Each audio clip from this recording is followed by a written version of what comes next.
Now, the Bram Weinstein Show on Washington's new home for sports, ESPN 630. Hey, babies. Hey, babies. Hey, babies. Hi, everyone. Hi, everyone. Hi, everyone. What's up? We didn't even get to the other thing Ted did, by the way. I'm just bringing this up to you now. We didn't talk about this. What? He bought Cap Friendly. Did you know about that? No. Do you know what Cap Friendly is? No. It's the sport track of hockey. But it's like, I don't know if it's official, but it's like I got a whole team that lays out all the salary cap stuff. Uh-huh. They bought it and they're shuttering it to the public in like a month. Why? So they can use it. So they can use it. Uh-huh. Yeah, but like Sport Track does this. Correct. This information's out there. But I guess the Cap Friendly one is the most accurate NHL one with all So they everything. just bought it? They just bought it so they could use shut it down. And so they could use it. So they could use it. So They're they gonna just keep bought the algorithm. They're going to keep all the people that work there to still run everything. But now just for private use. Yeah. That's really? Uh-huh. And like, this is a known thing. I'm all right with that, I guess. If my team has the edge, cool. And it's a known, it's like a known thing though. GMs have been caught with it open on their laptop to like see if they can work a deal out with teams. Oh. It's like all the main people use it. So old Ted is like, it's mine. It's mine now. Well, can the other team see it? Nope. Well, all right. Ted. Yeah. A++. Yeah, because today, like, we give you A++ on that one. Today there was like memes going around of like the Caps are the new most hated team because they bought this website we all love to use and now you can't use it anymore. That's right. It's mine. Now all Everything's mine. Caps fans are full Conor McGregor. Yeah. Like, come at us now. We get to use it. The next one I'm going to buy is the one that shows the budget for the state of Virginia, Louise. What's that? I'm going to buy it, and I'm not going to show it to you. Governmentbudget.com. Yeah. I bet that exists somewhere. That should be one. Yeah, that one was making some waves on the NHL Wow, I didn't know they did that. Yeah. Good for them. Yeah. Well, I like when my team does stuff like that. I'm not going to complain about Ted about doing that. Yeah, Go buy something, proprietary information.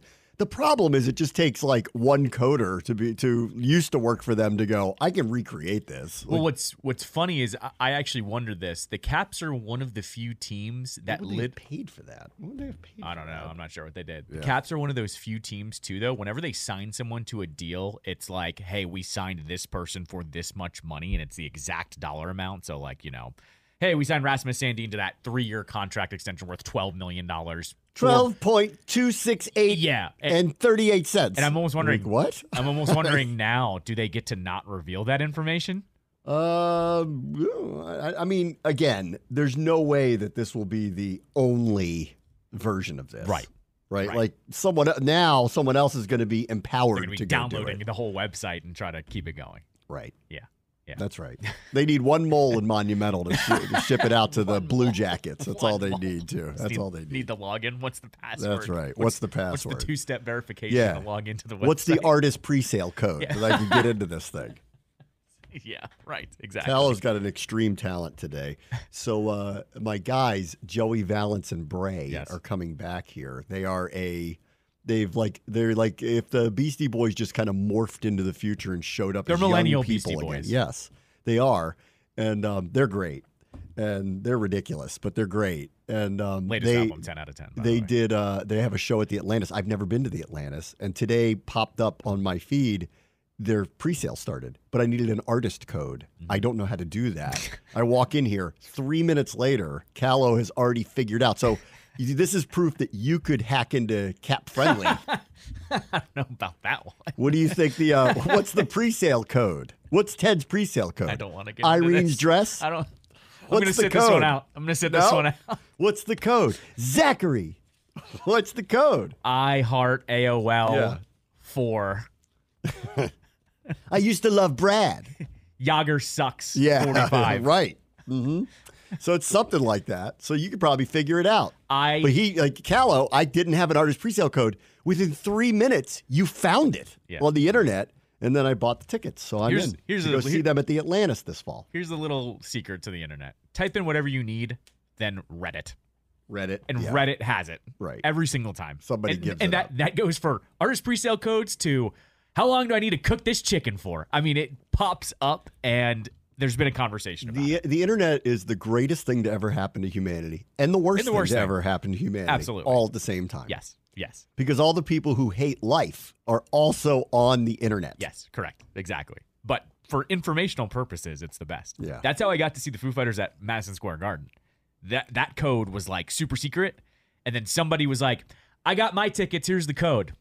And that's how I found it. To the hardest show to get into after the pandemic. It was just stupid luck. Here's the code. And I found it 2 seconds after they posted it and got into the lobby. So, yeah. All right. Well, thank you for doing that today. Yeah. I knew when I walked in here, I'm like, he'll know what it is. I'll know how to get to it. You'll know how to It's get very to hard. There are 2 tours that I was hopeless for. 2. Yeah. Taylor Swift. Yep. And Olivia Rodrigo's first tour. She only had 1 album out, so she was playing on these really tiny venues. Mm-hmm. And I was like, how popular is she? Really popular. Couldn't get onto the websites. Yeah. And I'm trying, and you know me, if I can't get it right away, I'm pivoting real quick. So I was like, Philly, New York, Boston, nothing. No, nothing. So that was Taylor Swift here. Yeah. If you want to go to Europe, you can get her tickets. Yes. No, I'm well aware of that now. I did that. Yeah. I didn't realize at the time that it wouldn't be that. But I also paid face value. I wouldn't have paid face value to go. Like, had I bought them secondary market, I wouldn't have paid face value for them. So I got a deal in that way by getting them face value. But they're not the secondary market prices that they are in this country. Right. Like, you could fly to England and go see her and probably pay $1,000 a ticket. Yeah, right. As opposed to $3,000 a ticket. Right, and get a vacation out and of get it. a vacation out of it. Yeah, I got lucky because I got them face value. So that was like the Right. deal of all deals that I was able to just get them, from the source. Yeah, right. Taylor Exactly. herself. Yeah. Right, from Ticketmaster. Me, Travis, we're all hanging out. Brittany. Yeah, we're cool. Lana Del Rey. We're all cool. Wonder how that HFS tickets are going to go for after that. So they put out their lineup today, and we were trying to guess who the headliner would be, and the answer was nobody. I said Bush, though. I did say Bush was going to be there. But not to be a headliner, and they weren't even the headliner of the non-headliners. Yeah, right. Who got the top line on that? Postal Service? Yeah, Postal Service got the top line. I actually thought Jimmy Eat World should have gotten it, but, Guys, what happened? It's missing a headliner. Am I wrong in saying saying that? Maybe this is why they teased it. I think last minute they were trying to probably get somebody. I guess, but even it's at a big stadium. Even my sources, the day they announced it, were like, Foo Fighters aren't doing it. I mean, that's what my sources said right away. So it's almost like good. It's almost like did they think they were going to get them? Because the Foo Fighters would have been perfect to headline that group, right? Like, yes, they would have. Yeah, and so. Yeah, I'm good. I got my pre-sale code for that and looked at tickets, and I'm not paying the price that they're charging to get into Nats Park for that thing. I'm just not. No, I'm not either. I'm sad. I was hoping they'd surprise me with a big name, and then the rest of it's the rest of it. But 3 separate group chats. We're all going to do the same thing. We're going to hang out at Navy Yard and see if tickets drop to really cheap, and then to zero, and then just go. Well, not to zero, but like $5 to $10. Yeah, and then we're just going to go in. Whenever that happens. Yeah. I'm a little bit out on this. Oh, you're done. I don't want to see any of them that badly. So if I'm going to go to something like this, there's got to be a purpose for me. I'm at the age where there's got to be a purpose. I'm not going to go just to go. Yeah, it's not nostalgic enough. They didn't put a big enough band out there. Well, I think they also had a missed opportunity. I think this was a good opportunity for you to mix it up, have some of those older bands and some newer bands. Yeah, they're all old, and I get it. Like the appeal is to people your age that went to those things, right. But fold in some new bands too. That was isn't that the whole point of WHF Festival? Was that it was legends alongside very tiny up and coming artists, and it was eclectic. Yep. You'd have a rap artist followed up by a punk artist, followed up by a rock artist. There's no variety on this card either. No. Disappointing, guys. Yeah. Disappointing. Yeah. Rough day in the music scene for us music people. That was a disappointing one. You're just trying to get me on the T-shirt now. Right. Yes. Right. You just called it that. But it doesn't feel like $20 for a koozie. I'm not doing it, guys. And LBD's like, I don't need to go anymore. You know what? Forget it. No, by the way, no Jimmy's Chicken Shack either. No Jimmy's Chicken Shack. Or maybe they're not playing anymore. I don't know. Like, get the band back together. I know. For this one. Why not? A one-off? Come on. You guys still know how to play. Just do it. That lineup plus $19 beers at Nats Park all day. I'm good. That's not good either. Yeah, right. That's not good either. I've never seen a concert there, so I don't know if it's good.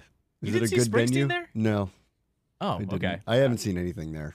I've seen baseball games. That's it. I would say before Cap One replaced their sound system, that happened over the last 5 years, I want to say. It was a better concert than Cap One because of the sound. Okay. Cap One finally upgraded after a lot of complaints. Really good, but it depends where you're sitting, because if you've sat at Nats Park, lower level, the seats face the play. Like they face to home plate. So the act is usually where the scoreboard is. So you have to kind of like contort your body a little bit if you're not on the field. But no, really good. I've seen Springsteen twice there. I've seen Zach Brown Band there. Probably like one or two others. It's good. Good. All right. News of the day is the Commanders should have just finished practicing for the first of 3 mini camps practices that will essentially end the offseason for them, because once they break at the end of the week, they don't come back until training camp. The coaches will probably be here for part of it, but the players are then free to go. That's the rest of the NFL. And the news of the day is, and everybody, I wasn't out there, obviously, because I'm here to do the show, because I couldn't. Thanks for the bad schedule, guys. But not that they need to cater to me, but they really didn't for today. And the news of the day is Jayden Daniels did run out there with the quote-unquote ones, which did not happen last week. And I was talking about this on the air last week. I said, this again, none of this stuff means necessarily anything yet. But Marcus Mariota walked out with the quote-unquote ones when we, for the first time in the preseason, or not the preseason, in the offseason, we saw 11 on 11. And I just read that as, this is just, they're going to make him earn it. Like, that's not a sign of he's tracking behind or Mariota's ahead of him. It's just they're going to make him earn it. They've never officially said he's going to get the job. He went on a podcast, I think with Keyshawn, and said something to the effect of, they've told me when I'm ready, I'll go. But they didn't say I'm ready yet. They just said, we're prepping you to play earlier, but, if you're not ready, we're not going to throw you out there, which falls in line with everything I've heard about how they're handling him here in general. You'll have noticed he did throw out the first pitch the other day, but they haven't had him do a lot of things publicly. Like, they did not send him to the draft party. That was purposeful. They have not done a million like Subway commercials or whatever with him. They have not referencing with that one. Yeah, they have not. He's done some interviews, with the team, but I haven't seen really any one-on-ones with anybody either. So they haven't really had that happen. I mean, he went on a couple podcasts on his own, but like big they names, haven't though, big names. But I don't think they haven't pushed that on him. I think he's not Degenerate Al yet. Not yet. Not Maniac. He hasn't talked to Maniac yet. So they're purposefully not sheltering him, but just not trying to overly pressurize the situation on him, which I think is the right way to go. I think that they have runway, and they have the goodwill of the fan base. Everyone's psyched about the new front office, psyched about the energy on the team, psyched about him. There's no reason now to make false promises or set a bar too high, I think is kind of the feeling about it. Like, no one expects them. I'd love for them to go to the Super Bowl next year. I have a hard time buying it, right? In year one. Year one. If he looks like CJ Stroud, this year, we can all start talking about where's this going in year 2 and 3. And hopefully it's, arrows way, way, way pointing up. Yeah. But let's not do that yet. And they've gone organizationally out of their way to not make this like you're the savior, which we all know is going to be, it's problematic for anybody coming in. And especially in a place like this where we've been dying to find the quarterback for a long time that's going to be here for 3, 5, 10 years, get us in a position where we're competing every year. We expect to go to the playoffs and hopefully win a Super Bowl along the way.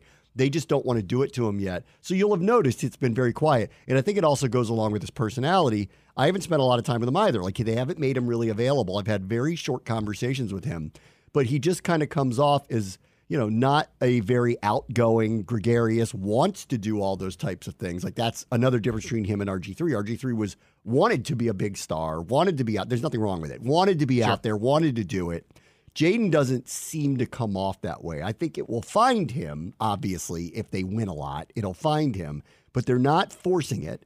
But today on the field was apparently the first time you saw him get first-team reps, if that matters at this point. So it was just another hint of we're heading in that direction. Yeah, no, I mean, it's not surprising that he obviously got them. I will say, though, there wasn't like that clear cut. Usually the reporters are pretty good of going, hey, it was a split between Mariota and here or whatever. There was none of that today. So well, they didn't do it the other day either. Like last week in the OTA when they did 11 on 11, Mariota was out there with the quote-unquote ones. Yes, right. And then I made a big deal of it was Trent Scott at left tackle, just so you know. I'm just exactly. Saying that's what it is right now. And so we'll see. And I'll be out there tomorrow, and then I'll be out there Thursday if they continue to hold the practice, which sounds like they're going to do. Because sometimes the coaches, they reward them. They nix it, yeah. Right. Sometimes. I don't know if they're going to do that or not. It sounds like right now they're planning on doing it. And Dan Quinn is scheduled to speak after it, so I doubt that they'll get rid of Right. it, get rid of Yeah, it. yeah, Anyway, right. so we'll see over the next couple of days, but this is, the harbinger of what to expect. They're just laying groundwork. And last week I said, a lot of the position groups that really are up for grabs, tackle, corner, linebacker. Last week I saw a lot of mixing and matching, and I think they're going to be very competitive spots. And that's where we're going to see the rubber meets the road. I firmly believe, just from everything that I've heard about him and seen so far, there's no reason not to believe he's not going to win the job, but they are going to make him win it. And I think it's the right way to go, and they just not overly pressurize the whole situation. This isn't Caleb Williams. Go look at the backups there. Like, clearly he's going to be the starter. Say what you want about Mariota. The guy's been around a long time. This is a viable competition. And that's what I think is different about this scenario than what's going on in Chicago. In the end, I expect him to be the starter against Tampa, but we'll see what happens through the summer. And today was the first sign of it's now literally trending in that direction because they put it out in front of everybody. Everybody saw it, Kime and Ben, and everybody's going to tweet it. Yeah. So now it's out there. Pro Football Talk's going to write, Jayden Daniels got quote unquote starting reps. Yeah. They're going to say nobody's a starter yet with some obvious ones like Terry McLaurin's a starting wide receiver. Yeah. Tyler Biadasz is the starting center, like obvious ones. Yeah. But they're not going to name him. I don't think they're going to name him. I think they're just going to say, hey, we're mixing and matching around. Yep. Everybody's getting their opportunities, and that's how I expect this to go the next couple of days. And then if I'm Dan Quinn, even after the last practice, because if it does go 2 more days where he's with the quote-unquote ones, someone will ask him, is he your starter going into the preseason? Which is a viable question to ask. And we'll see how he answers it. And my gut says he's going to say it's a competition, but we're working everybody in, and we wanted him to get valuable time with the starters before we head into training camp. We wanted film on it, is what they're going to say. I was going to say, I think Quinn's probably going to say that he's going to be asked to see the starter. He's going to say, we haven't made the decision. And then the follow-up question from somebody is going to be, when do you expect to name a starter? And that's when we're going to find out that's when what we'll find is. out. And by the way, you don't have to. Or I was going to say, unlike Ron, he could just sidestep that and go, we don't have a timeline on that. And I hate going back to last year because there were so many mistakes along the way. It's so fun to just unpack it all. But Ron held a press conference to say that Sam was the starter before the second preseason game. Remember that one? And there was no reason to do it because it was on Monday Night Football, right? Yep. It was so it was going to be the first time that everybody got to see them. And I remember thinking, if he performs really poorly, they're going to have to backtrack. And there's game, no, right? yes. Yeah. They won though. And he played well. Yeah, so they it was one of the few bets he made last year that actually worked out. But it was a totally unnecessary one. I remember just sitting there going, why are you announcing this? You don't have to. Like, why do you have to? Even if you know it, you don't have to announce it. But they did because he painted himself in some corner with the reporters in the spring, and they said, when are you going to name a starter? And he said by a certain time, and then he sheepishly didn't name it, and they were like, you said you were going to do this. And so shut up the reporters, he said it, even though I'm like, you're the coach. It doesn't matter what we think about it. You make your decisions on your own time frame. He let public pressure get to him on it, and it made no sense to do it. He got lucky though, because Sam looked good in that game. And it was obvious he should be the starter. And lost in it last year was Brissett wasn't doing anything in the summer that was obviously he should be the starter. Right. By the middle of the season, we were like, well, maybe we need to put him in. And then he all of a sudden didn't love that idea when the season went the way it went. Who would? Yeah. It was also only that was only the second worst thing he said about Sam in the summer. That was after he did the, well, bleep. If I knew he was going to play that well. We're like, are you the head coach? If there was, aren't you supposed to be watching this? You're the person who should know this. If there's one person that would know that, it's you. You're watching the film and talking to your coaches every day, and I think watching practice. No one wants to hear it because we did it last week about the worst coach. But day to day, he was a mess, man. He was a mess. It was his own doing. It was his own doing. He would message things. He'd paint himself in a corner, and then he'd have to double down on these things. Right. I mean, after they brought in Wentz, he had to be the starter. But if you were going to be honest about what was going on in training camp, you could make a case that I don't know, guys, this is probably not a great idea. the first year with Haskins, which was complicated because I think Dan wanted him to be the starter. So I think that Give one it a 4-game run, too. I'm he not mad at that He one. gave him a little bit of a run, but I remember even in that summer watching going, if they just let Alex Smith try, that he'll probably win the job, but they're just like not letting it happen. The second year with Heinicke and Fitzpatrick was the same thing. They brought in Fitzpatrick. He didn't look good in the spring. Heinicke was outperforming him, but they never gave him a shot. And then Heinicke, the second time around with Wentz, was like, I know how much that guy gets paid. I know how much I get paid. And that's why this is going to happen. Every year, he was like off on the quarterback thing. He made the wrong choice every time. The Hal one worked out for him because that Baltimore game happened and it was good. I'm expecting Quinn not to do this. I'm expecting Quinn. I would hope. They have been so careful about anointing anything to him or pressurizing him in any way. Sure. What would be the point of saying he's our starting quarterback when training camp starts? I think they're just going to say, last week we gave Mariota, some time with the ones. This week we gave Jayden some time with the ones. We're going to review all of this. And then when training camp starts, it'll be an open competition. That's what I think they're going to say. With the wink, wink, I think we all know eventually where it's heading, but it's a sooner rather than later. But today was just a hint of, he's getting the opportunity here early to make a case for when we start training camp. He likely is going to have the first opportunity. Yep. And that's the way it should be. He's the number 2 overall pick. He has a ton of experience. He's not a raw player. This isn't Trey Lance or Anthony Richardson where you go, look, he just hasn't played a lot, so let's be careful about this with him. He has played a lot, and he's ascended every year, and he was amazing last year, and he's the number 2 pick. He's supposed to be their quarterback. But I think they're doing this right by not going too far, too fast with him. But today, we saw it. Well, so, I was going to say, and with Richardson, everyone expected him to sit, but he ended up playing so well they ended up starting him anyways because they were saying he's close enough. Let's get him the reps right now. So, I mean, it worked that way for them, too. The other 2 things today that are notable that I've heard about is 8 million people are trying out to be kick returner and punt returner. They're making the whole roster do it. So stop telling me who's going to do it. Everyone I want John Allen what was it? there. 2 weeks ago, they were like, I see Forbes back there. And I'm like, yeah him and 10 other people. Yeah, right. I think they're just trying to figure it out. Give them a minute here because the rules are different and it's going to be weird. And they're going to have to find somebody that they feel like fits that because it's going to be a big deal. The kickoff return thing and the kickoff coverage thing is going to be a really big deal this year in the NFL. And in fact, I think it's going to be a difference maker for somebody who figures out how to do it well. Yeah. So we'll see how it goes. One coach already said, I forget what head coach said it yesterday. It was a prominent name that was like, right now, until we figure it out, kicking out of the end zone is the best thing because I don't know how to defend it or I don't know what running is going to work. He's like, I'll give him the ball at the 30-yard line before I figure out what it is. If any team that puts a non-threatening return man back there, they're going to kick to them. Yep. Anybody who puts, Pittsburgh's going to put Cordero Patterson back there, well, you got to think about this now. With Justin Fields on the other side. That's right. Yeah. You got to think about this now. So it's going to be interesting to see what they do. And the only other thing that is happening is there were kickers working out again. Yes. I did see Lucas Havrisik, who was with the Rams last year, didn't have a great run with them, but is a professional kicker. And, this is how this goes with these guys. Sometimes it takes 2, 3, 4 opportunities before they land somewhere. So their kicker isn't on their roster yet. I still think that there's some viable ones that are going to get cut at the end of August, and that probably is what will happen. But if someone like Havrisik comes in here and looks the part, then he'll be a front runner to get the job. All right, we'll take a quick break. Bram West's Show, ESPN 630 at Sports Capital. This from Shams and the other NBA reporters.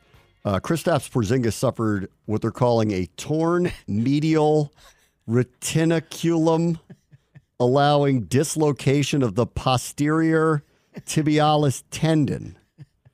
There's a great reply from somebody that's like us pretending to know what that is. Exactly. I guess he hurt his calf again. Could you just say that? It's separate. No, it's a separate. That what that it's a is? Separate issue. Yeah, they whatever this is, tendon on the left leg.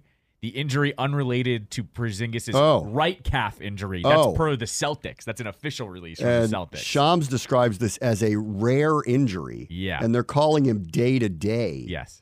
But so does that change the finals very much? Like he doesn't play. Does that change it? One, no. Two, it ends the MVP talk of him. Yeah, I'd agree with you on that. Over. Yeah. He did say he went full hockey player the other night in postgame. I don't know if you saw that. He said, I'm going to die out there. Which I loved. Like, about time, guys. If it does not work out for him to play anymore, and his team's probably going to win anyway. But if it doesn't work out for anymore, he'll always have that game one where he was utterly ridiculous. So this is what I was going to say. You know, sometimes things don't happen in order, but you look at the moment and go, yeah, that was the time where they won the series. I look at that going, they got a game-winning performance out of them in game one. It's over. Like, because you kind of have to stack those things up. And I'm looking at it as they're playing with house money with him from here on out anyways. So, yeah, you're right. Like, he could not play, and he still made a huge impact in the series. Let's see. What did he do in game two? Let me look real quick. I thought his minutes were down. No, 23 minutes. He played 23 minutes and went 4 for 7 again, plus 12 when he was on the court, which is best of any player on that team. So there you go, yeah. You could actually make an argument that this is a big deal if he can't go. You could argue that. I think it gives Dallas a sliver of hope because they clearly can't handle him. They don't know what to do with him. But if he can't go or is extremely marginalized to the point where he's kind of a show player and, you know, maybe they put him on the bench in uniform and pretend he's going to come in, but he never really does. Or if he does, it's going to be for a very short period of time.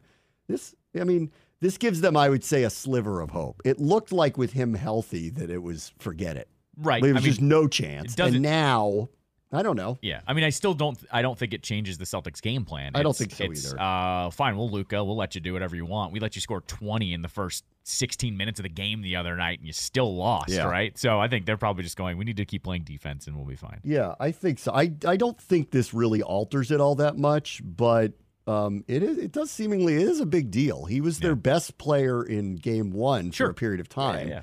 And he clearly was effective off the bench in game two and played half the game. Right. So now if he doesn't play at all, I don't know. And then, I mean, I'll hear him on the I'll die out there situation. He is going full hockey on that. Sure.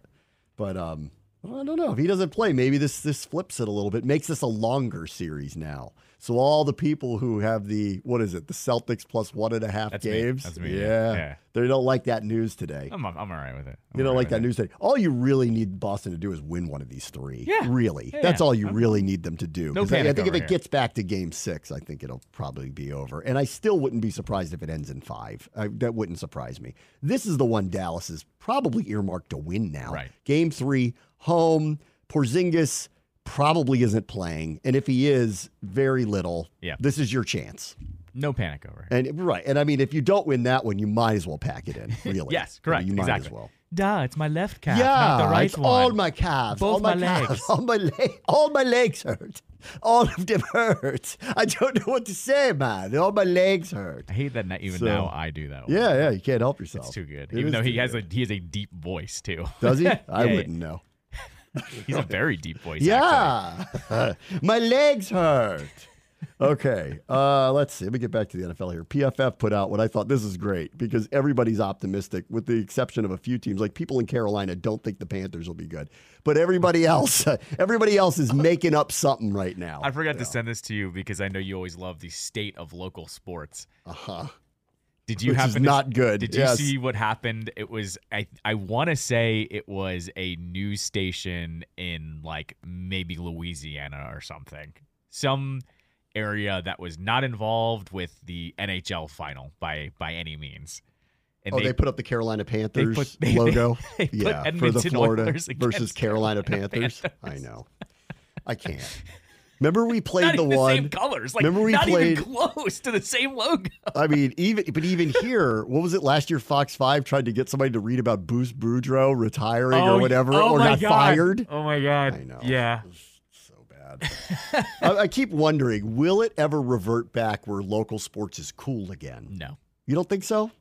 I had an interesting conversation with somebody today at Archer got promoted. This is like his graduation out of elementary school today. So I went to his promotion ceremony and I was talking to a father of one of his classmates who happens to work in the entertainment industry and works for, I won't say who because I don't want to say who, but he works for a big producer like you would know, producer, and he works out of here because everybody gets to work remotely now. And he was telling, because we were just kind of commiserating over like our industries and they both kind of suck right now. He was even saying like Hollywood is rough right now, similar to media. He's like, it's very fractured. And he said something to the effect of, he's like, he works in comedy. And he said, he's like, making a comedic movie that gets people to go to the theaters, it's a hard sell to a studio to even make it. Yep. And he goes, You can't even sell them that Bridesmaids will be good now. He's like, that's the hardest part of this whole thing. He goes, we know when we make it, when we have this cast, we got the script, we're like, we know this is going to be really great, but the studios just, if it's not a Marvel movie or something that's like some big budget thing, they don't buy because people don't go to movie theaters. And I said to him, do you think it'll ever revert back where it becomes cool again to go to movie theaters? Because it's an experience that you cannot replicate on your phone or at home. Yep. And he was like, we all hope so, that one day that happens because we're dealing in a very different atmosphere.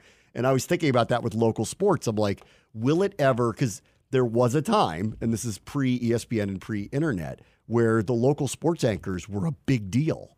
And because they were ingrained with the teams that you followed, will that ever revert back? And that would partially go to, will there be platforms here that dedicate to it that people would actually watch, that you could actually monetize? Ted is hoping that's the case with Monumental. And I hope he's right. Like, I make fun of it a lot, but I hope he's right. I want him to be right about this because I think local sports, it's a lifeblood and it's a marketing arm. And I've argued this for a long time. The teams, I think, were stupid for letting the television networks locally drop sports because all of the people who don't, like, people who are listening to this show watch sports all day long. So, like, you don't need to sell them. That's right. But all the other people who don't mainline it and watch those types of programs, this is a marketing arm. They're telling you about Caitlin Clark and showing up here. They're telling you what the Caps are doing. And they are a free marketing arm for you. Yeah. And why they didn't try to intervene to try to make sure that these networks kept a viable sports presence with somebody who knows what they're talking about, I'll never totally understand. Like, they let that drop because they thought, oh, we can have the local sports under our umbrella. And 90% of the time, it's talking points and state-run media. And, fans see it, but the general public doesn't. That's right. Yes. So will it ever be cool again to have local sports? Probably not on the TV networks, but in some form? I don't know. The problem, I'd love to be part of something like that if we could figure out the platform that people would actually, tune into. Because the problem is it costs too much money. That's right. And if no one's going to watch it, then it's kind of worthless. That's essentially what I was going to get to.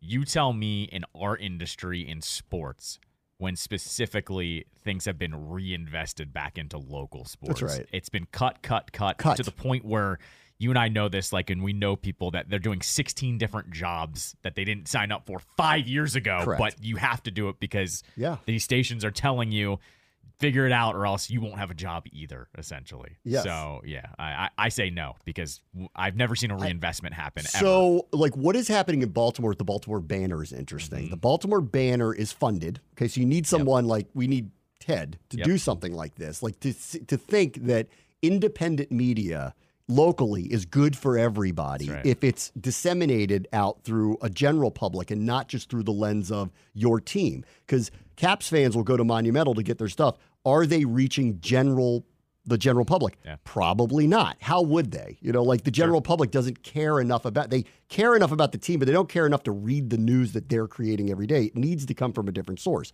The Washington Post, Channel 9, Channel 5, Channel 4, whatever, Channel 7, whatever it may be, sports radio to some degree, other stations talking about it that talk to audiences that aren't listening to sports all day. But the Baltimore Banner is doing something that I think is worth looking at. Now, granted, this is funded, right, by somebody like I can't remember. It's a very wealthy person who's funded this and has decided this is important. We need to have this.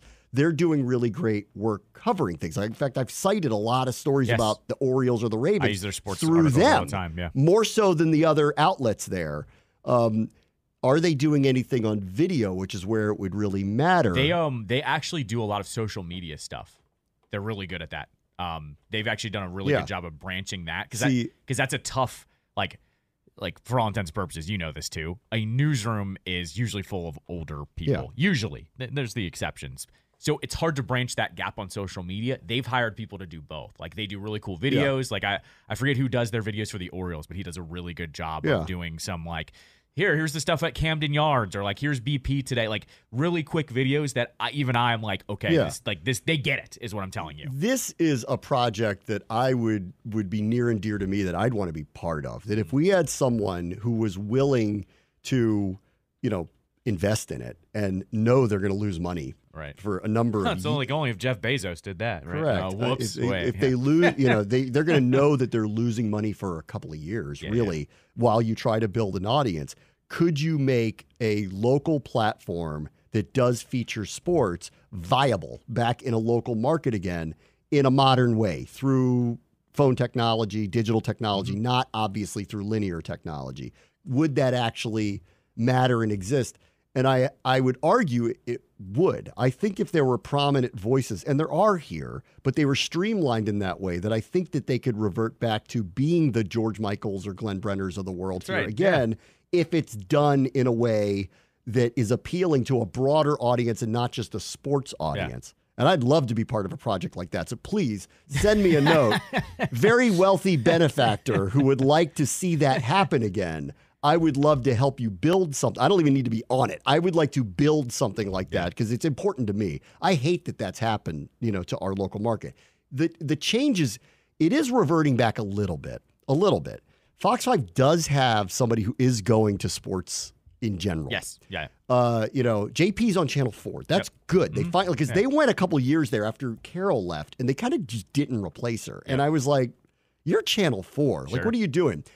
The WSA hired, Darren left, and then they hired Chick. So they hired a viable sports reporter to do this. Scott does a very good job at Channel 7. Yeah. So sports is kind of back a little bit. I would argue, And I would argue this, too. Scott always has someone else doing it, too. It was Olivia before, and now her name is Natalie. Natalie, that's right. And he's always had, I think they're the only ones with two at the sports desk, right? I mean, so consistently at least. Their departments are still extremely stretched thin. Yeah. Like there's one shooter and maybe an editor. And in fact, the people who are on air have to do a lot of it themselves. So they've made this kind of it's difficult, but at least it's starting to exist again. And I do think some kind of platform that featured it and did it well. I think the Post could do it if they ever really kind of, did. I think that, no offense to them, I think they need some broadcasting people to work with their print people so that they could kind of make it all kind of come to life.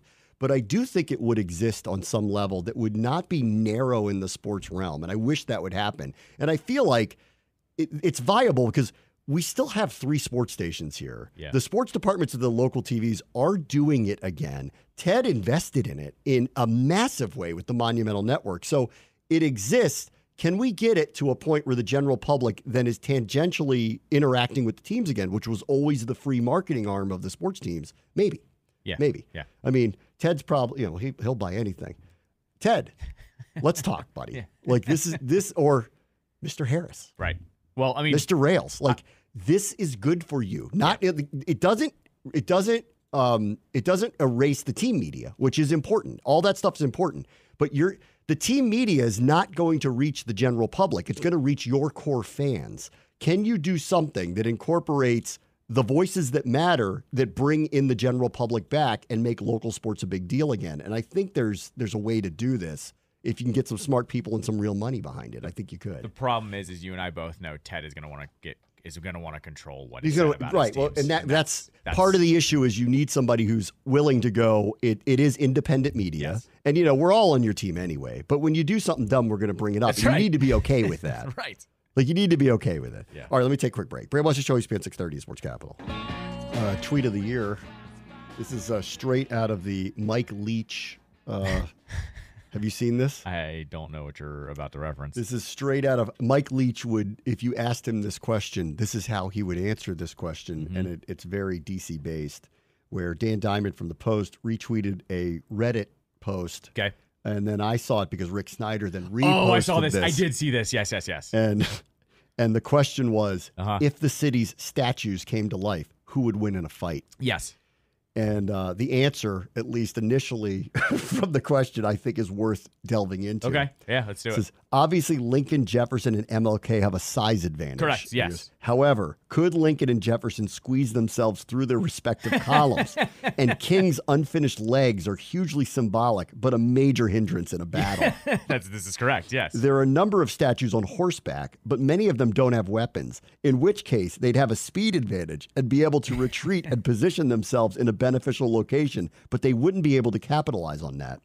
Assume that the soldiers at the Korean Memorial and Union Station are organized units. Yep. The former have more weaponry, but the latter start further away from the competition of the mall. Jimmy Buchanan also has a particular edge in being in Meridian Hill, but come on, it's Buchanan. And I know I'm missing some statues in this melee, but when all is said and done, my money's on the Union Station guys. Plus, they have defensive shields, which few of their competitors do. Someone also posted the lions from the bridge between. Ooh, the lions. Where's that? Who between, tames them? Between like Woodley Park and Adams Morgan. Oh, yeah. Those ones. Yeah. That would be big. They would be big, but I think someone would have to bring them into the Correct. fold. No organization Right. is what that one was. Who gets them going? Does Jefferson get them going? I don't know. Right, exactly. So, I mean, I actually asked, I didn't ask this question, but do we not get to use, I know it's memorial/statues, do the museums not count?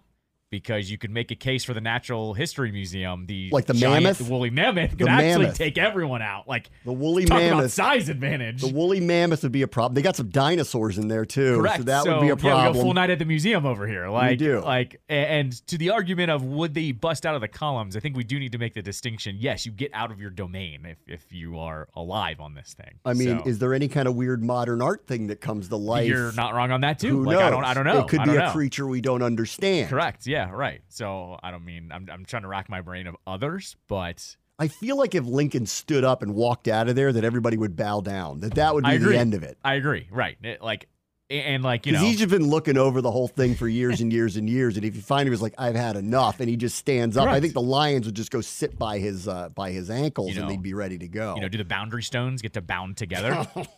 I'm just asking a The question boundary over here. stones are what calls the aliens to come down. No, wait, this is the best. That's the wrestling ring.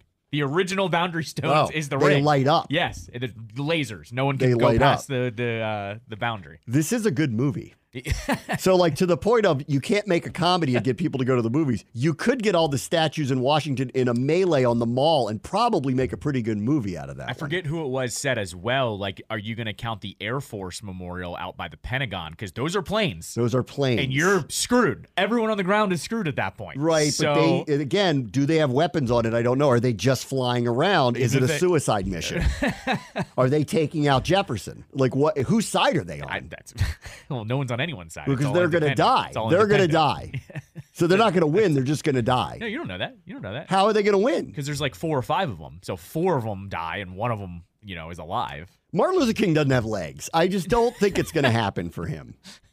I mean, It is a scene out of the Is he going to Simpsons. talk everybody out of fighting? No, is that no. what he's No, going to 'cause do? those aren't the rules. Like, that's Those aren't his the thing. rules. He's going to talk everybody out. Like, he's just going to be on the side going, don't fight, guys. No. Those aren't the rules. The rules are it's a fight. It's a fight. It's not who could be civilized in all this. Because if that's the case, they would all sit down and not do anything. I got my money on Lincoln. I think Lincoln stands up and it's imposing. Yeah. That'd be a cool scene in a movie, by the way. He gets up and walks out of the Lincoln Memorial. Yeah. How's that not? And then swims like across the. Yeah. He doesn't have to swim. It's like 2 feet deep. Yeah, well, but it'd be fun to see Steps him. through. So just steps through it, just Yeah, walks yeah. through it. Right. And what? Crushes Virginia? What's he do? Well, see, I think we're also asking the same thing here with museums. If it is the case, the whole entire Air and Space Museum, man, like, who's touching that? Yeah, like, who's touching that? Right. Like, If they get mad, you're done. you're done. Right. They have a space shuttle, bro. Like, I mean, The just saying. Batmobile's in the American History Museum. Yeah, you're not wrong on that one, too. So what if that just takes off? They also have a Marvel exhibit there. So if the Captain America shield is there, like, What if that's- Martin Luther King gets in the Batmobile and starts driving around the city? that's a fever dream, is what that is. This is a cool movie. I'd like to see this. Right. You also don't know who, like, some of the more unhinged ones are, too. Like, does the punk rock exhibit at the MLK library, whatever's there. Like, you get some unhinged people going out. What from about there. all the Richmond statues that got taken down and they get out of whatever vaults They that don't they're count. in? They don't count. What if, Only like, in the city. Robert Lee Only- shows only up in the here? city. Robert Only- Lee shows up. Only in the city, bro. Remember, there's a boundary. There's boundary stones. Boundary stones. It's You only can't within- cross it's the only- boundary it's only stones? within. Yeah. So all the statues from all the other places can't get into the fight? They wouldn't be able to touch this area anyways. We're the 1-1 of statues here. We do have good statues. Statues and monuments. No one touches us. That's true. There's somebody in the middle of like what's that circle on Massachusetts Avenue downtown too? There's a statue. I don't know what the statue is. I know exactly what you're talking about, but I've never walked towards that circle. It's near that pool I used to go to when I was younger that was fun for a while. I can't remember. There was a pool that had a DJ. It was fun 20 years ago. I can't remember. Let's see. Hold on. That is the statue of Artemis Ward. Okay, so Artemis Ward, who knows? He is. Does he have a spear? Doesn't he have a spear? He's got something, I think. No spear. No spear. He's just standing there.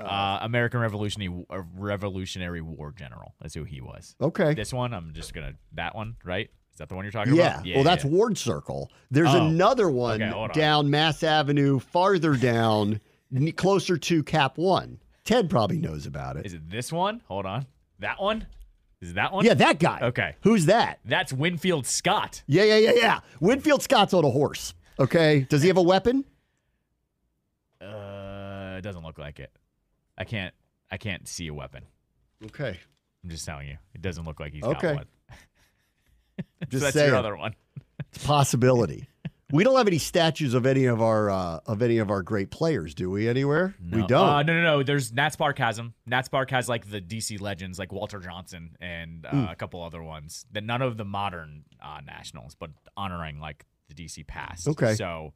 Yeah, I mean Walter Johnson. If he's throwing, I don't know what we're waiting for with Joe Gibbs. We have not put a statue up of him yet, but started on that. But that's a memo for down the road. I know it's not high on the list right now, but that guy needs a statue outside of the stadium. Please. All right, hold on. Actually, I might have to throw my hat, no pun intended, here in the ring for the national statues.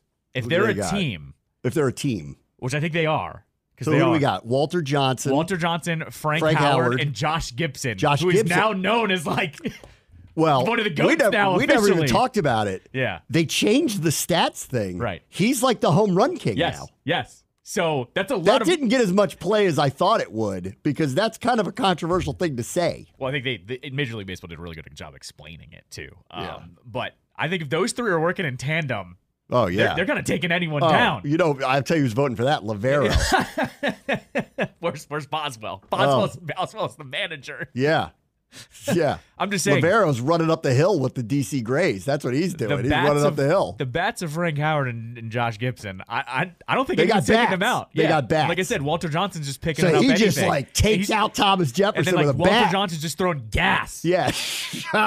You might be right. I think that's it. I think the Nationals win. The Senators, Grays, Nationals win. Yes. It's the Senators. I don't think it's close either, actually. Yeah. Artemis Ward's got no shot. Yeah. He's taken out fast. You also, you do have to factor in, these statues have the crazy, extra arms and everything, too. So, we're not even dealing with the normal versions. You're dealing with, the superhuman versions. I think Josh Gibson might win this. I think with that bat, he's just taking everybody out. That and Howard. Yeah, they're both of them. You're getting... Yep. I think it's over. It's over. DC Nationals win another title, guys. You guys are wrong. You need to update this, and you need to put the National Senators in it. Somebody's going to chime in and go, those aren't national monuments. That's probably going to be the argument there. That's the argument. But I'm going to say. Well, then the lions on the bridge aren't either. Well, they probably are something. I don't know what they actually are. But all right. Yeah. That's settled. I go Nats. I go all in with the Nats statues. All right. Be right back. Brave Watch the Show, ESPN 630, Sports Capital. Thanks to the Spirit for sending some pizza over to us. That was very nice of you guys. Yeah. Thank you very much. Got their fancy boxes with all their stars on the front of it. Don't know where it came from. Yeah, we don't. They were not told which place sent the pizza's good, though. Pizza's good, though. Yeah, that's what matters. Wherever it came from, it's good. It's pizza. It's hard to not be good. Oh, of course. But thank you, Spirit, for sending that over to us. Yeah. We love free food. We're in radio. We love free food. There's one thing that's undefeated in our business. It's free food. By the way, you know me. I love to judge a good marketing or a bad marketing ploy. One of the most genius marketing ploys I've ever seen, by the way. So I'm very happy that we're part of this. They're a massive growing property. And I can't even tell you how many people, I'm not just saying this, since we announced we were doing this, start doing it, how many people have come up to me to talk to me about it. And had heard it and are psyched about it and talk about how great the games are to go to. This weekend, they may break a record for attendance. Yep. They're playing Alex Morgan's team this weekend, and they're red hot. So it's going to be fun. Yeah, I'm with you. I've also had a ton of people reach out to me. People I haven't talked to in years saying, thanks for doing this. Yeah. Like, thanks for getting it off the ground. Really No, it's excited good. about it. And the other night, I told you this when we were off the air, was U.S. men's team played Columbia out at Commanders Field. Yeah, my girl Sarah was here. Yeah, I saw that too. And the amount of people that were like, I can't stream the game because everyone's on their phones and stuff, but we were listening to it because it was there. I had countless tweets and reactions to that as well. So yeah, just no, it's all good. It's fun. Yeah, and you guys do a great job too. And that also helps. and we're also I'm gonna jinx it. We're 3 for 3. They have not lost. They have not lost since we started doing this. I posted that to my Instagram. So I'm hoping we get 4 for 4 this weekend.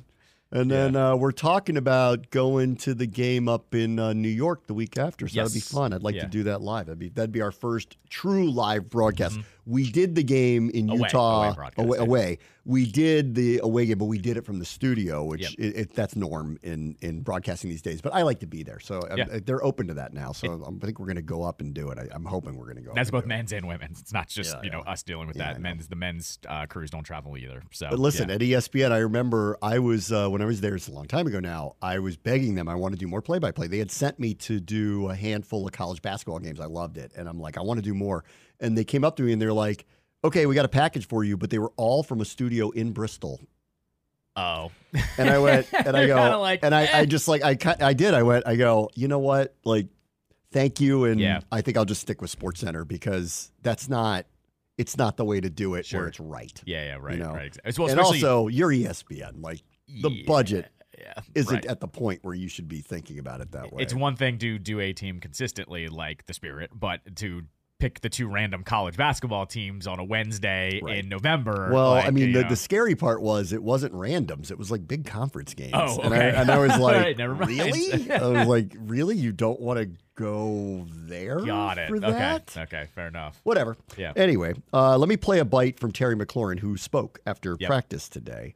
And obviously I wasn't there, so I'm going to play this bite just off of what someone tweeted about it. And we haven't heard from him, like now I think about it. He spoke for his presser was 20 minutes today, so they let him speak, or he probably said however long they want to go. We have not heard from him this offseason. And so here's one of the questions he got, and it was about Jayden Daniels. As a lineman, receiver, running back, talking to him, communicating what the objective is of this play or what he's seeing or what he's thinking.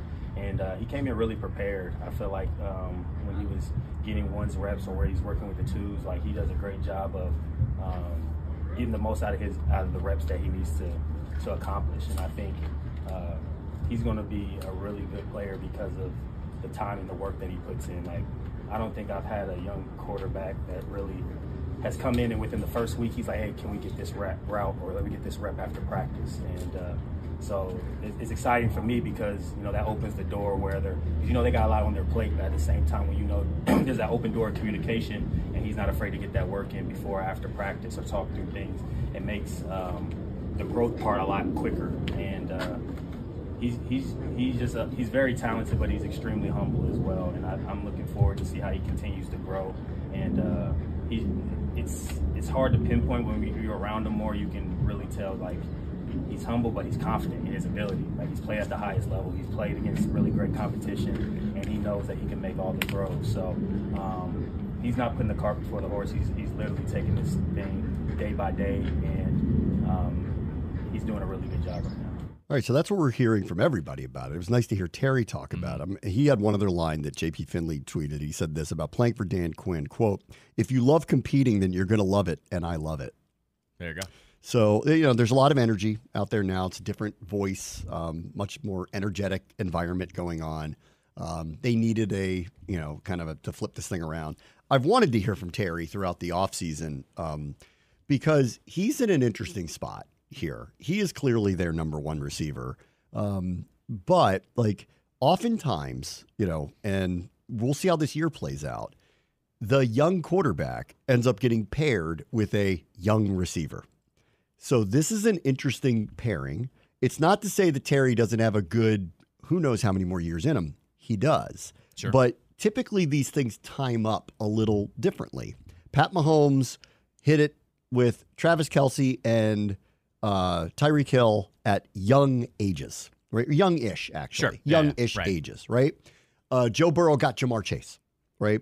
Young. Yep. We're going to see with Herbert and new receivers now. That's an interesting decision that they've made there. Yeah. Tua's with Hill and Jalen Waddle, right? Right. Hurts is with A.J. Brown and Devontae Smith. Mm-hmm. Terry's a little bit older to start this process with a young quarterback. So I think it's going to be, and when he talks about like he wants to do reps with me after practice, and he's going to be open to this because that's the kind of work ethic he has. But it's going to be imperative that he becomes Jayden's target. Mm-hmm. That's right. Because otherwise, the team is going to have to think about the timing of who is our top tier number one target receiver for the next 3 to 5 years, let alone this year coming up. So that relationship building now will have a lot to do with what Terry's future is here. Not because he's not great or not because he can't perform, but the timing of when we're ready to really do this, which hopefully will be in the short term, year 2, year 3, whatever it is, that relationship's going to have to be solid, built, and he's going to have to be the guy. Him and Jahan are going to have to be the guys. Otherwise, we're going to really be talking about, do we go get Brandon Ayuk? Do we draft a receiver really high? Do we do something else to pair Jayden with his guy he's going to have for the prime of his career? So it's going to be an interesting relationship to follow here. No, I definitely agree on the dynamics. The funny part with Terry, too, is not a single quarterback he's played with has, one, been able to get him the ball consistently, and then they all got him the ball in different ways. Yeah. I think that's the weirdest thing with Terry in his career, and it tells you how good he is, right? But, like, you go back to who's his first quarterback was Allen, right? Was Case Keenum. No, it was Keenum. Yeah, Keenum. They were kind of just throwing to him when he was wide open. I think Howell did the same thing. But then you had Heineke when it was like it was the meme of F it, he's down there somewhere, which I think we all loved actually because it was like he's a dog when he jumps up and tries to get one of those. Alex Smith was a little more methodical for the few games he played together, and then last year with Howell, the whole offense was a mess, and he still found him a couple times streaking down the field. Yeah, I think what I'm most excited about is we're going to have a quarterback that actually can make these reads and get him the ball fast in some of these reads too. Like this team's had a rough go for 20-something years. Yeah. I would go pound for pound. This guy's had as good a career as just about anybody in the uniform if you really put into the context of the situations he's been in. Yeah. Changing coaches, culture issues, changing quarterbacks consistently, multiple quarterbacks in the same year over and over and over, where he's played with 2 or 3 quarterbacks in the same year. He's never had any consistency whatsoever in terms of scheme, coaching, quarterbacking, roster overhaul, now ownership overhaul, and pound for pound, this guy shows up every year and is consistent and is extremely productive. And I want this to happen for him here. What I think needs to be taken into account, though, is that if he's not the primary target and becomes kind of 1A, because these relationships build with these quarterbacks and these receivers, like I don't put it out of the realm of possibility that Jahan Dotson kind of emerges this year and becomes either a 1 or a 1A because he's got that kind of talent too. Where does the ball go? Who does it see? Where in clutch moments is Jayden going with the ball? We're going to find out in real time. And if it's not McLaurin, which I have a hard time believing it won't be, but if it's not, we need to start thinking about what the future is going to look like just at his age, because it's not exactly timed up in a way that typically works with a young receiver, young quarterback. But, I know what his work ethic is. I think we're seeing what Daniels is. Terry being open to be like, I'm glad this guy's coming to me and wanting to work with me, because it's important to me to build the relationship and get better. And I'm happy to see a young quarterback with this talent level coming to me to do that. It leads me to believe that that they could get off to a really good start. And Terry could have a good 3 to 5 year run in this group before he probably kind of ages out of a position like that. But this is going to be a very interesting year from that, point of a dynamic. And I would still even argue that they do need one more receiver. I feel like they do. Like, I believe McLaurin's a number 1. I will hear out everybody who says, well, he's not Tyreek Hill and he's not Devontae Adams and he's not Justin Jefferson. Fine. I'll hear you out on that. But he's a number 1 on just about any other team that doesn't have a difference-making player like that. And he's proven it over and over and over. And I don't know, we know what his potential is if he had consistency at quarterback for once. Right. We don't know. He's had a 1,000-yard season every year. Yes. Right? He's the only player in the franchise's history to have 4 straight 1,000-yard seasons. And think about the conditions he did that under. Okay, what if he had a Pro Bowl quarterback? Right. What are his numbers going to look like then? Yeah, exactly. We don't know. Yeah. And I'm hoping it's him because I want this guy to play his career here and put his number up in the Ring of Honor. Yeah. Because that's the kind of player that's the kind of person he's been, it's the kind of player he's been. But I do think we do need to watch the dynamic here because Adam Peters is trying to build a team that's going to, contend. And his age is prohibitive to be part of that for the long term. So I want to see what happens here this year with that. What I think will work in Terry's favor is because he's not one of those 1-1 type guys, right? It means he does become kind of one of those guys, and we see this often over the years, where he becomes more important to your team than if he would go to somewhere else. The good part about McLaurin and possibly staying here is he has the perfect skill set to actually age into a number 2 or a 3 I agree. perfectly fine. And I think if he's okay with that. Now, he's been the number 1 here for a few years running and unchallenged as the number 1. But I think the team is even going to look at that and go, this is the captain. You need the leadership. This is a great bridge from kind of those losing years to now. And he's a great player. I mean, he could for years and years, Larry Fitzgerald was a dominant player. And I'm not sure McLaurin ever really reached that level. Larry Fitzgerald is a Hall of Fame dominant receiver. But as his career progressed, he became a number 2 or 3 on that team. Yes, and it was perfectly. It was a perfect role for him yes. too, and to the point where.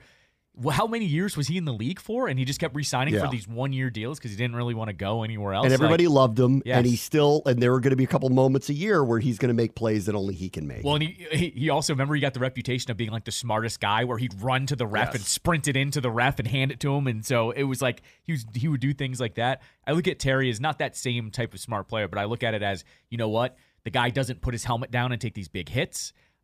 His speed is what it is. I don't see that really dropping, as he gets older. It will. He's in amazing shape, too. Yeah, so he takes the off seasons extremely seriously. You should have seen him last week. He looked like he was ready to go for the season. He reminds me of almost like I don't want to say not Metcalf, but Lockett, a little bit like that, where he's just really consistent, has a good skill set, and if he works in your offense. He works in your offense. Yeah. So I hope he stays here for a long time. Yeah, I do too, and I agree with you. And I think he has the personality too.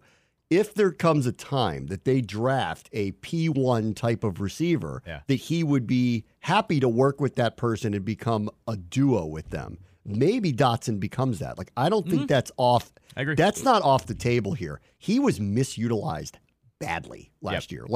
Of the mistakes that were made on offense, and there were a lot of them, it was his usage. They neutered him as a route runner. I don't know why. I saw this early in training camp, and I'm like, they're having him run all these little short routes. His best attribute is his route running, and when he gets in space, he's got great hands. And for someone his size, he wins a lot of one-on-one balls. For someone his size, he's got really soft hands. He's an incredible route runner, and I'm hoping Kingsbury unlocks that again. And that's why I'm like, this is not out of the realm that he ends up having better stats than McLaurin does this year because we don't know what Jayden's favorite targets are going to be, where the plays are going to be designed to go. And in clutch time, that's when you're going to find out the real deal. Right. Does he chuck it up to Terry because he trusts him? Does he chuck it up in other places? And we'll have to see how it goes. But that dynamic is really worth watching here. There are 4 spots on this team that clearly already look like next year are going to have to be addressed, right? To build the roster to a place where they're contending. Left tackle's obvious. That's going to have to be addressed one way or the other. That, to me, is the number one thing that has to be dealt with. Yep. Edge rusher is going to have to be dealt with. It is possible that they're going to turn Jamin Davis into something that resembles a player that could be utilized that way down the road, but we'll wait and find out. And as it stands now, I like Dorrance Armstrong, but I'm not expecting him to be a menace off the edge and have 15 sacks. They need their game-changing pass rusher. That is item number 2. Item 3 is, do they have good corners or not? We're going to find this out this year because they have a group of them. None of them look like a number 1. Right. But maybe somebody becomes it because of better coaching, right? Sure. Because this group has done wonders with corners in the past. It's possible that one of these or 2 of these players emerge, but as it looks right now, we don't know. I'm willing to wait out the year to find out. I think they have a deep group of players. Doesn't look like they have a number 1, but let's see how they perform. Maybe they'll overperform what looks on paper or what looks in real time. That's number 3. But number 4, and I don't think it's high on the priority list, but I think it's something I have to think about, is one more prominent receiver. Yeah. Because go beyond Terry and Jahan, and tell me where you look at what's there and you go, that scares the other team. That's right. And I think they're going to need one more, which leads back to, well, if they do get one like Ayuk, or they do draft somebody pretty high, does all of a sudden that person kind of emerge as a number one? And what does that mean for McLaurin on his role in the team? And I agree, too good of a person, too good of a representative, too, holding up the shield for everybody for so long, and has performed consistently at an extremely high level under the most adverse conditions you could have asked for from anybody of that talent level. He put a smile on his face. I mean, last year was when Bieniemy lost him, I went, oh my God. Right. He's hard to lose. That was the first red flag. Really. He's hard to lose. Yeah. Because that guy is the most positive dude you'll meet. He puts in the time, the work. It doesn't matter to him. He was the one yelling at the team when, in the middle of the season last year when they were losing all those games.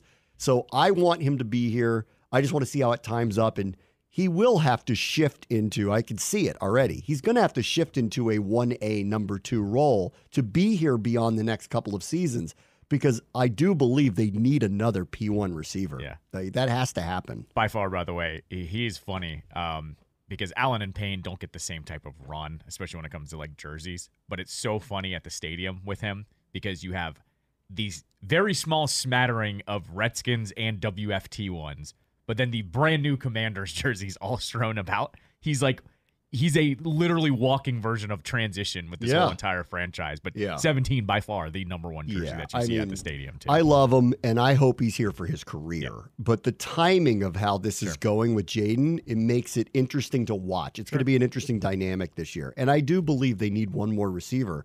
And I could argue that could be a high draft pick for them. Luke McCaffrey might be good. I don't see him walking in here and becoming a number one receiver on this team. I mean, we're talking about, do they draft their Justin Jefferson at some point? And then all of a sudden we figure out where we go from there. All right, we'll take a quick break. Bram Washington Show, ESPN 630 in Sports Capital. Because Caitlin Clark was not selected to go to the Olympic team, the USA Basketball Selection Committee felt compelled to have to say why. Yeah. So they put out a statement today. Jen Rosati is the selection committee chair for this, and this is what she said about it. Here's the basketball criteria that we were given as a committee, and how do we evaluate our players on that. And when you base your decisions on criteria, there were other players that were harder to cut because they checked a lot more boxes. And then sometimes it just comes down to position, style of play for their coach, and then sometimes just a vote. And they said the major reason why she did not make the team was because of a lack of experience. She's been a pro for 12 games and coming out of college. Sure. I don't believe Angel Reese got picked either, right? Nope. Yeah. So she's not the only rookie or prominent rookie. Among the players that are on the team, Brittany Griner, Brianna Stewart, Diana Taurasi, who's been doing it forever, Asia Wilson, who's the best player in that league right now, and a number of others. And USA Basketball CEO said this: we have a great mix of talent across the board in terms of individual skill sets. We have veterans, newcomers, and those in the middle. Good perspective and continuity is such an important thing, and that's why we've been successful in the Olympics. It's the first time in Olympic history that the U.S. women's basketball 5-on-5 team doesn't have a player under the age of 25 on the roster. Well, they also have people don't really know this too. There's a 3x3 team. Three, and Cameron Brink did make that one.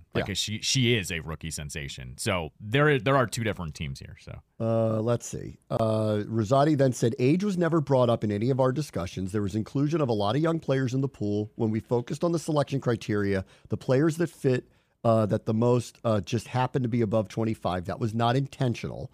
All 12 of the players chosen for the team had senior national team experience. Clark, through no fault of her own, does not. And one of the selection committee members said, she's certainly going to get better and better. Really hope that she's a big part of our future going forward. Yep. So that's what they said about it. I didn't really think this was that much, honestly, of a controversy because, just go look at her stats. She's not even in the top 10 in scoring in her professional league. She's new at all this. She's on a bad team. Of course. Yeah. So I put all that aside, but it's not like she walked in the door and she's averaging 30 points a game and you're like, how can you keep her off? I don't think there was a how can you keep her off. It's just she garners so much attention. And the whole thing is merely about attention. And don't you want to build the game? Here's your opportunity. There she is. Why wouldn't you send her over there? And I would somewhat argue Well, if she's not going to play, Yep. Right. Exactly. because they're even just saying that. And those we people- could include her, cut somebody else, but if we go by who are the players we want playing, it wouldn't be her right now. Yeah. Right. Exactly. It also, like I've said this. Then if you bring her and you don't play her fans start bitching about that too. Yes. So like, yeah, it's better off to just not have her there. I think I said this yesterday at the end of the show, but Monty Jones said, put her on the coverage, have her talk about her, Yeah, her I league, agree. I don't want to say teammates, but the people she plays in the league for, because I do think that presents her an opportunity to actually talk about some of her peers in a more positive and uplifting way, because she's taken the high road here. And I commend her for that. And I think she's just kind of gone by the wayside of, I'm not going to talk about anybody, because the second I say something, You can't have her be an analyst, though. No, I think you could have her in the studio. Yes, that's what I mean. That's what I mean. Because I also think, too, if she's not there, she's not going to travel to Paris. I don't think you want her there. So I think, yes, put her in the studio, and they just throw to her of like, hey, what did you think about that one? And then you know what she gets to do? She gets to say, hey, Aja Wilson balled out that game. Look at this. She played really well on this. All of a sudden, she gets to uplift some of these players, too, and think. I think that'll kind of cool it a little bit for all of it. So the other side is the attention part of it. And there are two parts to this. And one was Sportico wrote a piece today, and they interviewed a guy by the name of Bob Dorfman, who's a very famous sports marketing analyst. Yeah. And so they asked him about, would you just put her on the team for that purpose? Sure. And he said, the WNBA needs more eyes on it. Nobody's done a better job than that than Caitlin Clark. There seems to be a bit of animosity about how she's kind of come in and taken over. There, I guess, is some jealousy. But on the other hand, what she's done for the league is invaluable. Massive crowds, record-breaking attendance, record-breaking ratings. So in that sense, you sort of got to be there if you want people to watch the team during the Olympics. He acknowledged that Clark wouldn't have played a lot, but he believes that those few minutes would net huge returns. Quote, you're going to get an audience that's not necessarily a big hardcore basketball audience because it's the Olympics. If you really want to broaden the market, build the market, get more fans, get more people excited about women's basketball, I really feel like she has to be there. Okay.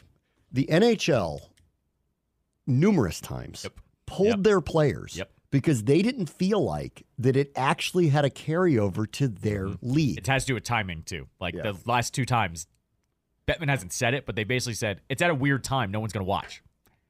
But bring it back to a better time zone, and we'll talk. Yes. Guess what they're talking about now? Right. Letting them go again. So, okay, in a couple of years, flag football is going to be in the Olympics. I think in the LA one, it's going to be there. Yes. And the NFL is already talking about, we're going to try to get some players to play in it. Yeah, and now there's going to be some weird stuff about if you get injured, what does that mean, and all that type of stuff. Yeah. But they want that to happen to push flag football. So they want the highlights to be, hopefully, Pat Mahomes throwing the ball to Justin Jefferson in a game that they beat Ghana 700-3. Okay? 100 touchdowns. Right. That's what they want. Every play's a touchdown. But that's the highlights they want. Third string quarterback Jayden Daniels, So that is going to be not only just good for the NFL, but good for the whole purpose of pushing flag football, right? So that's why they want this to happen. I don't know that, everyone keeps saying there will be this massive carryover. The NHL has said it doesn't have that. Not for them. It hasn't. So when they disrupt their season, they send all their stars over there, there's no apparent, in their mind, metric of a carryover of more fans around the world watching the NHL because they saw it. So I don't know. This seems like an opportunity, and then there's part of me that goes, I think we're overthinking this. Are people really going to watch these games because of her? Is that going to boost women's basketball even more than it's already been boosted? I don't know that it does exist. And if she wasn't going to play, then it's just going to bring a lot of attention of her not playing. That's right. Our producer Isaac here that works at the station worked with me this morning for Tony's show. He actually had a great point that I'll bring up to you. And I piggybacked off this. One, there's no rush here. If she comes back on the other side of this season and gets better and better, what's the big deal that the jump doesn't happen a year or whatever later? You just brought up a great point, though. The Olympics are in LA the next time around. Guess what they get to do if everything works out? Hey, guess what? Caitlin Clark's first Olympics on the way here in the USA. If she is still as big a deal. I think she will. I don't think this is going away. She's going to have to be really good. Right. That's the reality. No, of course. I cited Michelle Wee yesterday as like a transformational figure that came into women's sports in golf, or was supposed to, but she didn't win very much. Right. And eventually it actually became a very sour story about how she was not like fulfilling the promise. Then she went through a lot of mental health things. All sorts of things started happening in her life because she didn't live up to the expectation. So for this to continue, she has to win. Yes. Or she has to be really good. People will put aside if her team loses, but she's Steph Curry and she's scoring a bazillion points a game and she's still bringing everybody out. If it fizzles and she becomes an average player 4 years from now, we're going to remember her for being a phenomenon, but not a great. And then there's not going to be a carryover. Sure. I mean, yes, I agree with you on that. But I think I've already seen enough from her that if all of these players get better after their rookie year and she gets used to the grind, I also think that's another part of this too that no one's talking about, the actual grind part about it. She made it to the Final Four this year. She hasn't stopped playing, essentially. That's right. How much was she going to have left in the tank? Like, I'm sure she's even a little bit like, all right, I finally get a break here. It's also been the whirlwind tour. She went on Saturday Night Live. Yeah. She's become... Every arena sold out to watch her. Yes. Like, that's a grind. I don't think people grind. realize how much, like, that does take a toll on you. So I also think there's another side of this. She could have quietly went to them and was like, hey, if I'm not going to be, like, playing a lot, maybe don't put me on the roster. Don't put me on the roster. Now, She's probably like, I could use the break. Well, granted, she did say like they awoken a monster or something. I think she said that when she was asked about it. But like, guess what? Good for her. Yeah, like what else are you gonna say? But like, yeah, I just think there's a lot of other once again, to everything with her, there are so many more layers that it's actually not all about her every single time, and I think that's okay. Like, I'm glad we're having the discussion, but there's a lot more to it, and I think. If she is on the trajectory that we think she is, I think piping her up to be in LA is actually a really good way to go about this, because then guess what? 4 years down the line, you have a new Caitlin Clark storyline to remind everybody of her. The one issue with putting her on the coverage is whoever's doing the coverage, Tarico, whoever it may be, is going to feel compelled to ask her, how do you feel about not being on the team? Right. And I'm sure she'll handle that question, but that's a tough one to ask. That is an easy out, though, of like... He has to ask it. Right. But I think it's an easy out of, look at not only the great players here, the legends that are on the roster, that the all-time greats in the sport. Like, she can get out of that pretty easily, I think. The other part of this, too, is, and now Stephen A. Smith, of course, is at the center of it again. He had one today or yesterday, I think it was today, where he was asked about this controversy, if you will. Right. And there was, I don't remember who it was, but it's a prominent women's basketball player was on. And she just kind of took the position. It was someone else who took the position that I've been taking. Like, listen, if she's not right now good enough to be on the team, this is the Olympic team. We're going to put the best of the best. We're not making room for people because, I just don't see that. I still believe you just put the best of the best out there. Yep. Our goal is to win gold medals, and we're not here to try to do anything else. Like, we are this is our sport. We are the dominant force in this sport. Like, let's just continue doing that. Her time will come, and that's where I've stood on it. And Stephen A. kind of, like, pushed back really hard and basically said, you don't understand marketing. And likened it to, and I thought it was honest of him to say it. He's like, what do you think I do for a living? Right. He's like, I don't just talk about anything. I talk about what's important. I understand what's important. If you don't understand that game part of this whole thing, if you don't, and he's basically saying, like, listen, this show's popular because we pick viral moments and then I give opinions about it performatively and do what you call hot takes now. But that's the game that we play. And what his point is that USA Basketball isn't playing the game that they should be playing because the public is demanding them to play this game and they're not listening. And he's like, I'm the biggest name in sports talk on television because I know how to play the game. Not just because I'm good at it, because I know how to play the game. What you're telling me is you don't even understand how to play the game. And that's why you guys have been irrelevant for as long as you have. Sure. And I'll hear him on it. I still think in the end, let's just put our best team out there and win the gold medal. That's right. Period. Yes. Well, period. But like what he's saying is this is a unique opportunity. It's a marketing opportunity, and you just don't understand it by keeping her off. And I will hear that. I just, as a sports fan and someone who just wants to see us win, I just don't want to go down that road. Right. I'm not playing games with our Olympic team. Yeah, we're going to put our best people out there and try to win. That's the purpose of it. I think this was another layer of the conversation. The women's team is so dominant, they can't grab a storyline during those couple of weeks. Yes, while the because they're Olympics going to happen. kill these other teams. Correct. So all of a sudden it becomes more about the swimming, the gymnastics, and The men's team has more competitive games now. Well, I was going to say, so I remember this, and I kind of made this comparison too, where remember in the men's team when they lost, and then 2012 was the Redeem team. Yes. And the Redeem team was those games were on though at 3 a.m, 5 a.m, but people watched because they wanted to see. All of the stars were back. It was Kobe and LeBron and KD, and it was all of these dudes. We went through after the Dream Team 2, and all that stuff, and we killed everybody. 2008 was the Redeem team. In the early aughts, we couldn't attract the stars to play in it. That's right. And we just took it for granted that we're just going to win anyway, and then they lost. Yes. And we should never be losing at this sport. Correct. Ever. Right. I get it that Spain's got good players now, and France has good players now, but not like our teams. Yes. Come on. Our team should be, if all the stars played and were healthy, we'd have 10 Hall of Famers on our team in any given year. Yeah. Nobody's going to beat us. Well, and so that's what I was going to get at. Because they lost the previous time, it became this intriguing storyline of can they, become the Redeem team? Yeah. And they did, and people watched those games for more than one reason, not only because of the stars, but of let's hope they don't screw it up, guys.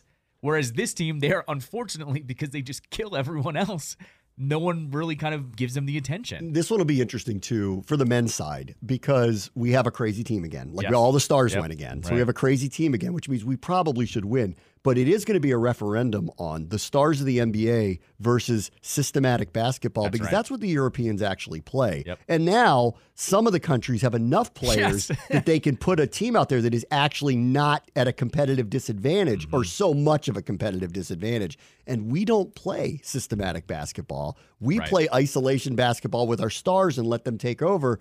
And this will be an interesting referendum. I still have a belief we're going to win because I just think talent wins and we just have too many talented players.